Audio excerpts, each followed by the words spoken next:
Ah.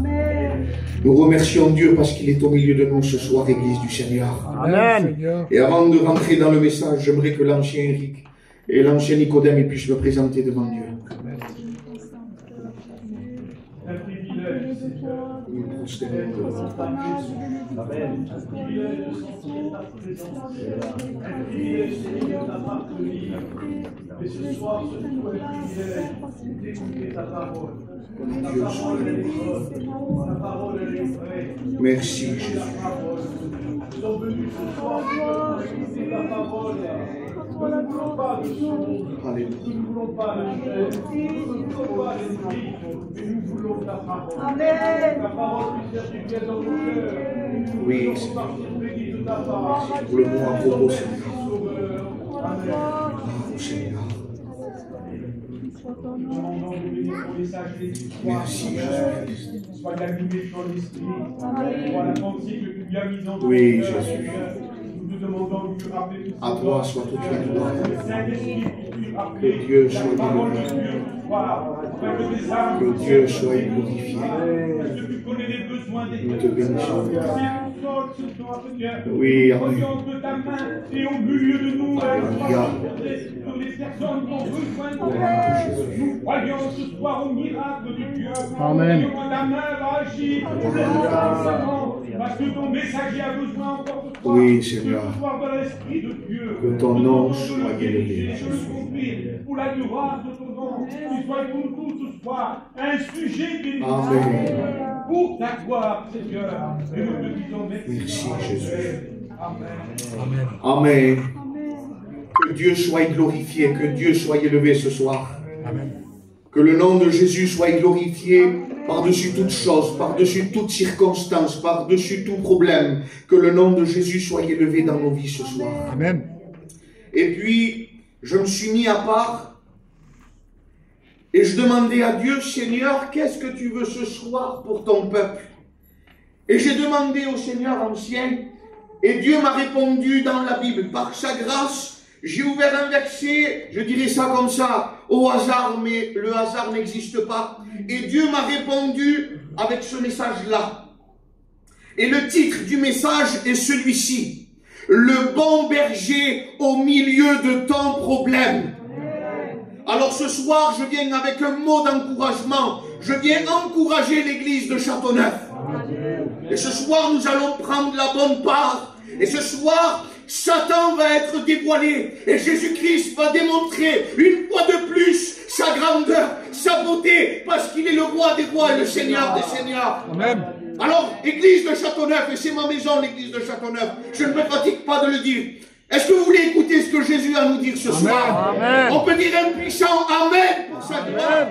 Que Dieu soit béni. Le psaume 42, au verset 4, il est dit comme ça. Mes larmes sont ma nourriture jour et nuit. Pendant qu'on me dit sans cesse, où est ton Dieu? J'aimerais te dire comme ça. Peut-être que tu es venu avec un beau sourire. Tu es venu à la réunion une fois de plus, le maître dit.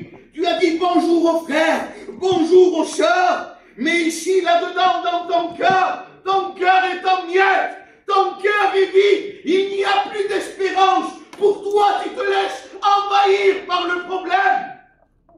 Mais j'aimerais te rappeler ça. Que le bon berger est au milieu de ton problème. Amen. Il ne t'a pas oublié. J'aimerais dire à nos anciens qui sont là, Jésus ne vous a pas oubliés. À mes sœurs, aux anciennes qui sont là, Jésus ne vous a pas oubliés. Et encore moins, il n'a pas oublié les prières et les supplications que vous avez faites. Mais Dieu est bon ce soir pour venir à la rencontre de son peuple et nous faire du bien. J'aimerais vous parler d'un homme ce soir. Et cet homme-là, c'était le prophète Élie. Un homme qui a fait descendre le feu du ciel. Un homme qui a tué 450 faux prophètes. Et comme si c'était passé, au bout de 3 ans de sécheresse en Israël, Dieu l'a suscité pour faire descendre la pluie. Un homme terrible. Mais même un homme terrible, qui a fait de grands miracles et des prodiges, a été frappé de quelque chose. Et ça a été parlé dans les témoignages. À cause d'une mauvaise nouvelle,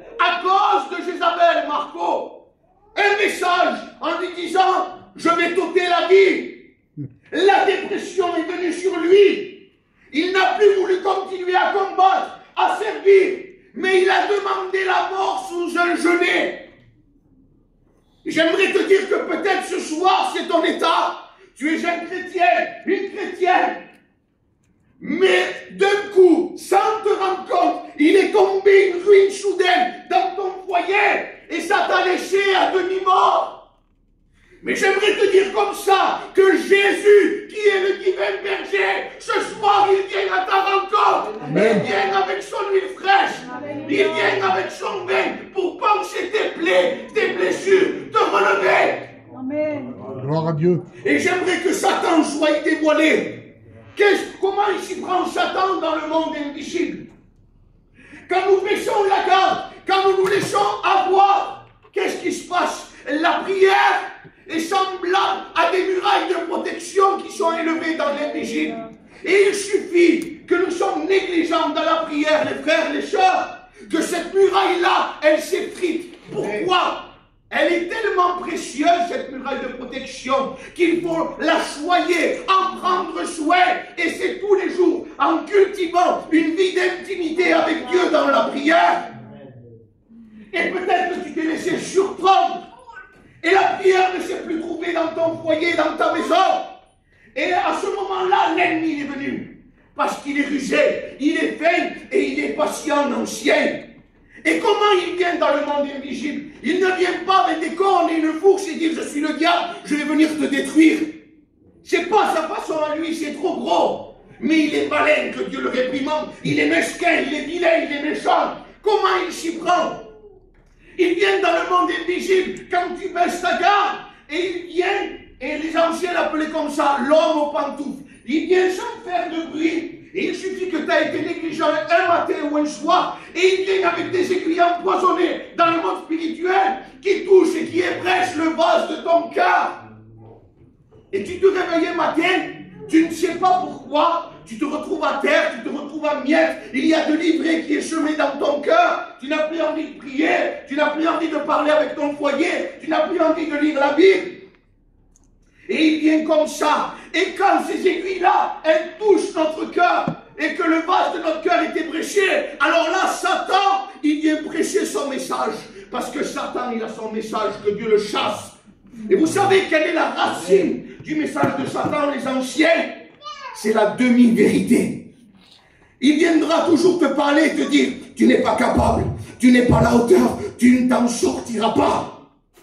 Et c'est une demi-vérité, parce que de nous-mêmes, et moi le premier, je ne suis pas capable, de moi-même je ne peux pas m'en sortir. Mais j'aimerais dire comme ça, Jean 8, 44, il dit comme ça, qu'il est le père du mensonge. Si nous ne pouvons pas, nous pouvons compter sur le bon berger, qui est Jésus. Amen. Il est la solution. Alors peut-être que ce soir tu es comme ça, tu es à demi-mort à cause de ta situation actuelle. J'aimerais te dire comme ça, avec une simplicité d'enfant, crie à Jésus. Amen. Confesse le nom de Jésus. Le psaume 34, au verset 7, il dit comme ça, quand un malheureux crie, je bénis ta gloire. L'Éternel entend et il le sauve de toutes ses détresses. J'aimerais te rappeler quelque chose. Tu es une perle précieuse aux yeux de Dieu. Si les frères, peut-être, ils t'ont oublié. Si ta famille t'a oublié. Lui, le divin berger, il ne t'a pas oublié. Amen. Et ce soir, il vient bouleverser la situation. Et j'aimerais vous lire un texte, il se trouve dans Jean 14, au verset 13 et 14. Et regardez ce qu'il est dit. Et c'est Jésus qui parle. Que Dieu soit glorifié. Et il dit comme ça, et tout ce que vous demanderez en mon nom, je le ferai, afin que le Père soit glorifié dans le Fils. Si vous demandez quelque chose en mon nom, je le ferai. Quand Jésus parle, sa parole est certaine. Et qu'est-ce qui se passe quand nous commençons à prier? Les frères, ce qui scelle la prière, c'est quand nous prions et que nous disons dans le nom de Jésus. C'est ce qui scelle la prière. Et derrière ça, Dieu, dans sa grâce, m'a donné une petite lumière. Il m'a éclairé dans la formulation dans le nom de Jésus. Il n'y a pas de formule magique. Mais quand nous prononçons dans le nom de Jésus, il y a un mystère caché que Dieu m'a révélé dans sa grâce et j'aimerais le faire partager à l'Église. Quand tu dis dans, c'est à l'intérieur de lui. Le nom, c'est sa personne. De Jésus, c'est son identité. Et il y a 3 points dans son identité. Point numéro 1, son caractère. Il est le prince de la vie, le conseiller, le prince de la paix, le fidèle, l'admirable. Le point numéro 2, sa nature. Jésus est divin. Jésus est la vie. Amen. Et point numéro 3 dans son identité, son action divine. Il est venu pour sauver, guérir, restaurer, reconstruire ce qui est en lui. Alors qu'est-ce qui se passe quand tu pries le Seigneur, que tu confesses sa grandeur et que tu dis, Seigneur, bénis mon foyer dans le nom de Jésus. Sais-tu ce qu'il se passe dans l'invisible? Quand tu dis dans le nom de Jésus, tu confesses que Christ est roi des rois et le Seigneur des seigneurs. Le livre de Jacques dit comme ça que les démons tremblent devant lui. Avec le peu de force que tu as ce soir, si tu t'approches de Dieu, tu pries le Seigneur et tu confesses son nom, alors dans l'invisible, la situation elle est déjà bouleversée. Si Élie, lui, il a fait une dépression dans son problème, j'aimerais vous parler de 2 serviteurs de Dieu, que eux, à l'inverse de Élie, ils n'ont pas abandonné dans le combat, mais ils ont répondu comme Dieu veut que nous répondions dans le problème. Et ce soir, j'aimerais vous parler de Paul et Silas. Paul et Silas étaient 2 serviteurs de Dieu. Ils sont partis annoncer l'évangile, et il y avait une femme qui était possédée d'un esprit de python. Et Paul réprimanda l'esprit de python et la femme a été libérée. Et parce que cette femme-là, elle a été libérée, alors Paul et Silas, ils ont été jetés en prison. Et j'aimerais vous dire, Église du Seigneur, que les prisons d'antan, ce n'est pas les prisons d'aujourd'hui. Comment étaient les prisons de l'époque? Les prisons de l'époque, c'était des endroits sinistres, lugubres, avec des odeurs, excusez-moi, nauséabondes. Excusez-moi, il y avait des rats de la taille d'un chat, d'un chien qui venait des fois se faufiler dans les cellules et croquer les prisonniers. C'était des hurlements, c'était des cris. Un endroit où régnaient les ténèbres. Mais regardez ce qu'il dit la Bible dans Actes 16, de 23 à 26. Et il est dit comme ça à un moment donné, au milieu de la nuit. Paul et Silas se sont mis à adorer le Seigneur en chantant des louanges. Et quand ils ont chanté des cantiques, les anciens, alors là, ils ont brisé la psychologie de Satan. Le message de Satan a été terrassé. Vous savez pourquoi? Ils ont chanté, loué, adoré notre Sauveur au milieu de leurs problèmes. Et c'est ce que Dieu attend de nous, l'adoration dans notre affliction.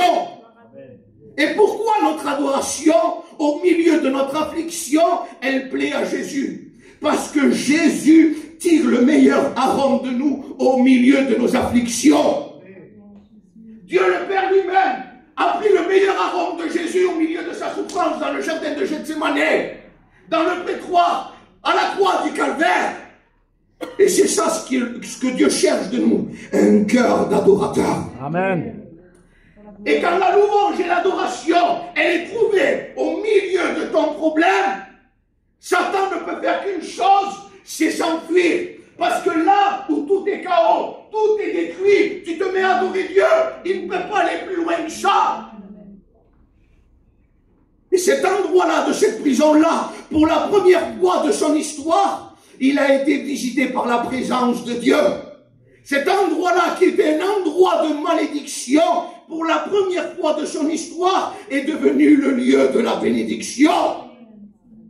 Et peut-être que cet endroit-là, c'est peut-être ton cœur. Cette prison, c'est peut-être ton foyer, où Jésus n'y est pas encore.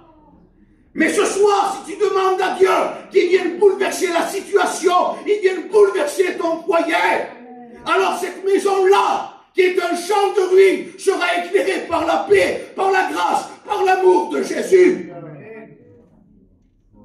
Alors ton problème a une porte de sortie. Son nom est Jésus. Évangile de Jean, chapitre 10, verset 7.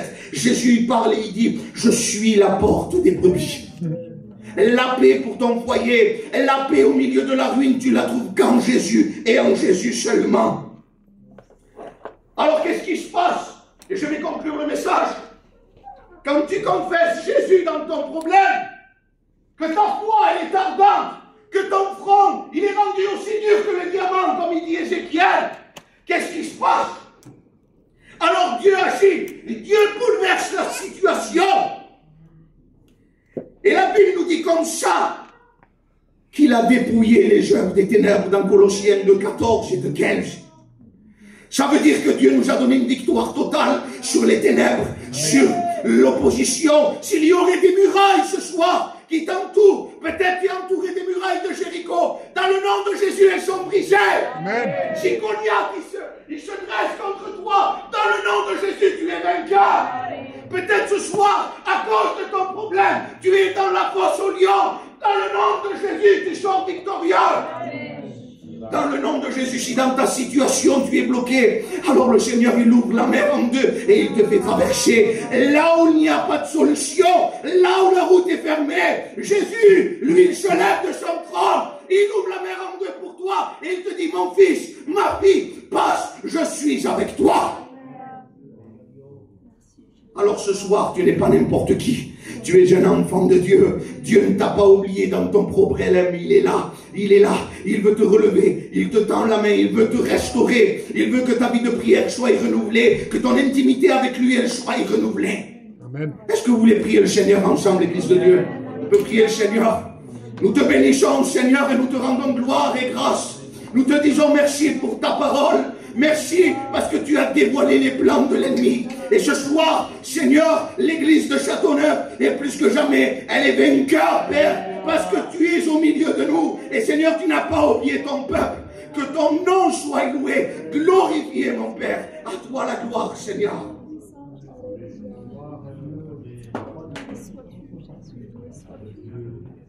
Venez l'église de Port-de-Bouc. Ton nom soit élevé. Gloire à Dieu. Ton nom soit élevé. Gloire à Dieu.